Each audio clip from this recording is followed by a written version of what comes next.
Hi hello I'm doctor Niloufer అండి. నేను యూట్యూబ్లో హెల్త్ గురించి, లైఫ్ స్టైల్ గురించి అండ్ మోటివేషన్ గురించి చాలా వీడియోస్ చేశాను. ఇంతకుముందు మీరు నా వీడియోస్ చూడకపోతే వెంటనే చూడండి అండ్ లైక్ చేసి ఖచ్చితంగా సబ్స్క్రైబ్ చేసుకోండి.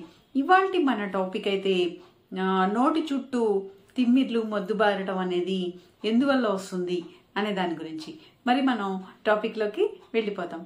కొంతమందికి నోటి చుట్టూ ఈ తిమ్మిర్లుగా ఉండటము, లేకపోతే మొద్దుబారినట్టు ఉండటము, షాక్ కొట్టినట్టు ఉండటము, నొప్పిగా ఉండటము, ఏదో పాకుతున్నట్టు ఉండటము, పొడుస్తున్నట్లు ఉండటము, ముట్టుకున్న నొప్పిగా ఉండటము, మంటగా ఉండటము, తర్వాత తలనొప్పి, చర్మంలో మార్పులు రావటము, ఇలాంటివన్నీ కూడా వస్తూ ఉంటాయి అన్నమాట.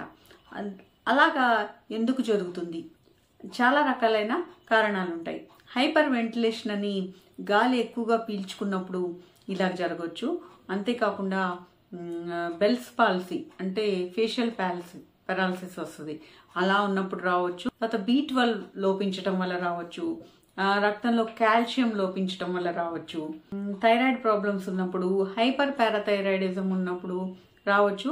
తర్వాత నరాల్లో కొన్ని ప్రాబ్లమ్స్ వచ్చినప్పుడు, అంటే పక్షవాతం కానీ, TIA కానీ ఇలాంటివి వచ్చినప్పుడు, లేకపోతే కొన్ని రకాలైన నరాల వ్యాధుల్లో, తర్వాత షుగర్ ఎక్కువగా ఉన్నప్పుడు, హైపర్ గ్లైసిమియా అంటాము, అలాగున్నప్పుడు రావచ్చు అన్న. ఒక్కోసారి ఈ పానిక్ డిజార్డర్ అని ఉంటుంది కదా, దాంట్లో కూడా రావచ్చు.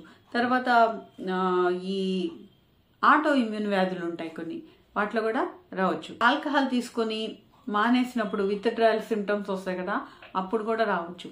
కీమోథెరపీ తీసుకున్నప్పుడు కూడా రావచ్చు. ఇలా ఉన్నప్పుడు దీన్ని కనుక్కోవడానికి, ఎందుకు వచ్చింది అని కనుక్కోవడానికి కొన్ని రకాలైన రక్త పరీక్షలు, తర్వాత ఎనిమియాకు సంబంధించిన పరీక్ష, B12 పరీక్షలు, ఫోలేట్ పరీక్ష, వైటమిన్ E పరీక్షలు, ఎలక్ట్రోలైట్స్ రక్తంలో, తర్వాత ఒక్కొక్కసారి స్కిన్ బయాప్సీ, ఎక్స్రేలు, తర్వాత నర్వ్ కండక్షన్ పరీక్షలు, తర్వాత CSF అనాలిసిస్ అని వెన్ను నుంచి నీరు తీసి దాన్ని పరీక్ష చేయటము, హెపటైటిస్, HIV లాంటి పరీక్షలు, తర్వాత హెవీ మెటల్స్ అని ఉంటాయి కొన్ని, అవి వాటికి సంబంధించి ఏమైనా అనుమానం ఉంటే ఆ పరీక్షలు, ఇవన్నీ చేయిస్తారు.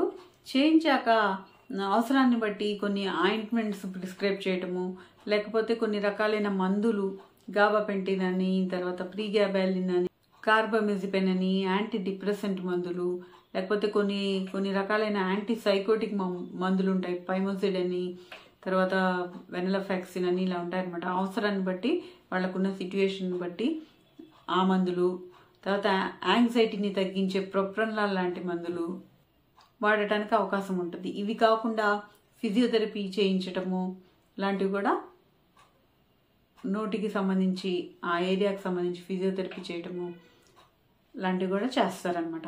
మరి ఇదండి నోటి చుట్టూ వచ్చే తిమ్మిర్లు, మొద్దుబారటం లాంటి సమస్య గురించి. మరి మీకు ఈ టాపిక్ నచ్చితే వెంటనే లైక్ చేసి షేర్ చేయండి. ఏమైనా డౌట్స్ ఉంటే కామెంట్ రూపంలో తెలియజేయండి. అండ్ సబ్స్క్రైబ్ చేసుకుని నోటిఫికేషన్ ఆన్ చేసుకుంటే ఇలాంటి మరిన్ని మంచి వీడియోస్ మీరు చూడగలుగుతారు. And thank you for watching. మరొక వీడియోలో మళ్ళీ కలుద్దాం.